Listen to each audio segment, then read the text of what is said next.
नमस्कार मेरे प्यारे बच्चों, कैसे हैं आप सब। उम्मीद करता हूँ आप सब अच्छे होंगे।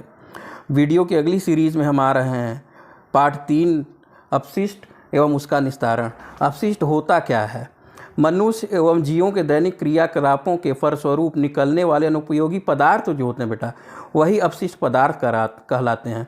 इस प्रकार अपशिष्ट पदार्थ वे पदार्थ होते हैं जिन्हें हमें आवश्यकता नहीं होती, जिन्हें हम फेंक देते हैं। साधारण बोलचाल की भाषा में हम इसे कचरा कहते हैं। घर, ऑफिस, अस्पतालों से, कारखानों से, खेत खलिहानों से, परिवहन केंद्रों से तरह तरह के अपशिष्ट पदार्थ निकलते हैं। ये पदार्थ ठोस, द्रव्य और गैस तीनों रूप में पाए जाते हैं। ये अपशिष्ट पदार्थ प्रायः भूमि, जल स्रोतों तथा वायु की विसर्जित कर दिया जाता है, जिससे हमारा पर्यावरण प्रदूषित होता है। अपशिष्ट के 3 प्रकार होते हैं। पहला आता है ठोस अपशिष्ट, दूसरा आता है द्रव्य अपशिष्ट और तीसरा आता है गैस अपशिष्ट। ठोस अपशिष्ट की बात करें तो सब्जी, फलों के छिलके जो होते हैं, टूटे फूटे बर्तन, कांच, आपके प्लास्टिक, लोहे उपयोगी सामान, घर एवं कारखानों से निकली हुई राख, खेत खलिहानों से निकलने वाले विभिन्न फसलों का डंठल, भूसी आदि ठोस अपशिष्ट में आते हैं। आपके ठोस अपशिष्ट के 2 प्रकार होते हैं, जैविक अपशिष्ट और दूसरा अजैविक अपशिष्ट। छिलके सब्जी और फलों के, उसके बाद खराब भोजन, मनुष्य जंतुओं के मल, ये आपके जैविक अपशिष्ट में आते हैं, मतलब ये जैविक अपशिष्ट में बोलते हैं। उसके बाद दूसरा आता है अजैविक अपशिष्ट। वह अपशिष्ट पदार्थ जो स्वयं नष्ट नहीं होते हैं, जैसे प्लास्टिक, कारखानों से निकला हुआ रासायनिक कचरा आपका अजैविक अपशिष्ट में आता है। पॉलीथीन हुआ, प्लास्टिक हुआ, धातु के टुकड़े हुए, रेडियो एक्टिव सब्सटेंसेज हुए, ये सब आपके अजैविक ठोस अपशिष्ट में आते हैं। सड़े गलने तथा कचरे गीले सूखे कचरे के रूप में भी बांटा जा सकता है।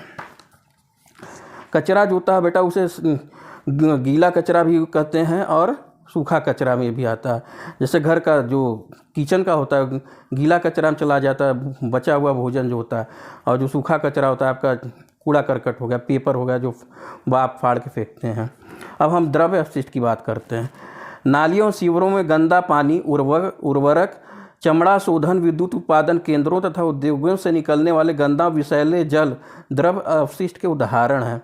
आपके सोनभद्र ज़िले में बहुत सी इंडस्ट्रीज़ हैं, कारखाने हैं, पिपरी में है, रेणुकूट में है, तो वहाँ से जो जल निकलते हैं बेटा, वो बहुत ही जहरीली होते हैं। उसमें केमिकल मिला होता है, रसायन मिला होता है, विषैला होता है, तो उसको हम जल द्रव्य अपशिष्ट का उदाहरण मान सकते हैं।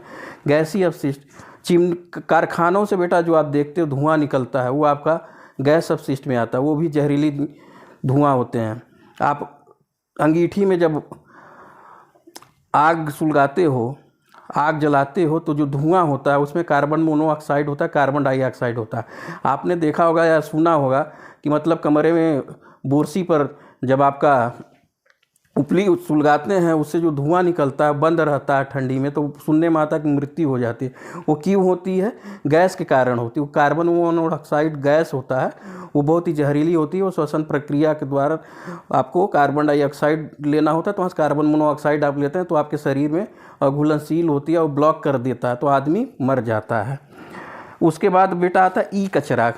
ई कचरा खराब मोबाइल हुआ, लैपटॉप हुआ, कंप्यूटर हुआ, वॉशिंग मशीन हुआ आपका, उसके बाद आपका टीवी हुआ, फ्रिज हुआ, आपका ई कचरा। खराब जितने भी वस्तुएं हैं वो ई कचरे में चले जाते हैं। ये भी हमारे लिए हानिकारक है, प्रदूषण का एक रूप है। अब आते हैं बेटा, यदि हम अपशिष्ट का संग्रहण करते हैं तो क्या होता है। यदि हम अपशिष्ट का संग्रहण करेंगे या संग्रह करेंगे तो हमारे लिए हानिकारक होगा, हमारे लिए बहुत ही स्वास्थ्य पर बुरा प्रभाव पड़ेगा और हमारे पर्यावरण को बहुत ही क्षति पहुंचाएगा, प्रदूषण का काम करेगा। यदि हम बात करें सन 1984 की 2-3 दिसंबर की रात में भोपाल गैस त्रासदी हुई थी। यूनियन कार्बाइड फैक्ट्री से मिथिल आइसोसाइनाइड गैस रिसाव हुआ था, जिसमें 15 से 20 हज़ार लोगों की मृत्यु हुई थी। बहुत ही जहरीली गैस थी, जो कि कीटनाशक दवाई बनती थी। उसके बाद हम DDT लेते हैं।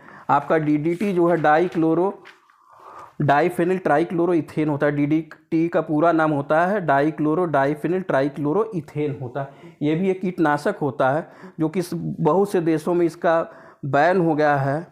लेकिन भारत में 2015 में भी भारत ने स्टॉकहोम में एक सम्मेलन हुआ था 2015 में, तो बैन करने के लिए, यूज़ करने के लिए मना किया गया था, लेकिन भारत ने इस पर साइन नहीं किया। और भारत में एकमात्र ऐसा देश अभी जो DDT बना रहा है, कीटनाशक के रूप में इसका प्रयोग होता है। ये क्या होता है, फसल उत्पादन तो सही होता है, फसल उत्पादन तो हो जाता है, लेकिन ये जो DDT है वो मिट्टी में रह जाता है, और मिट्टी में रह जाने के बाद ये सॉइल पोल्यूशन, मृदा प्रदूषण को बढ़ावा देता है। हम एस्बेस्टॉस की बात करें, ये रेशेदार सिलिकेट होता है, रसायन होता है, छत और दरवाज़ों के निर्माण में प्रयोग किया जाता है। तो ये जब इकट्ठा होता है तो फेफड़ों को नुकसान पहुंचाता है। वो हमारे फेफड़ों को श्वसन प्रक्रिया के द्वारा जो अंदर जाता, तो एक रोग होता, नाम दिया गया एस्बेस्टोसिस। हमारा सांस फूलता है, हमारा अस्थमा हो जाता है, तो उसमें क्या होता है, सूजन आ जाती है एस्बेस्टॉस के कारण, तो उसे एस्बेस्टोसिस बोलते हैं।